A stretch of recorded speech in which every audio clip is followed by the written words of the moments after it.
ব্রজবালা গ্রামে সেদিন সারাদিন বৃষ্টি। কবির মিয়া এসেছে শ্বশুরবাড়ি। শিমু তার নতুন বউ।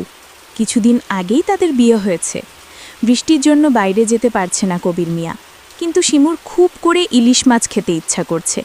তাই কবির মিয়া বৃষ্টির মধ্যেই বাজারের দিকে রওনা হলো। কিছুক্ষণ পরে কবির মিয়া ইলিশ মাছ নিয়ে বাড়ি ফেরে।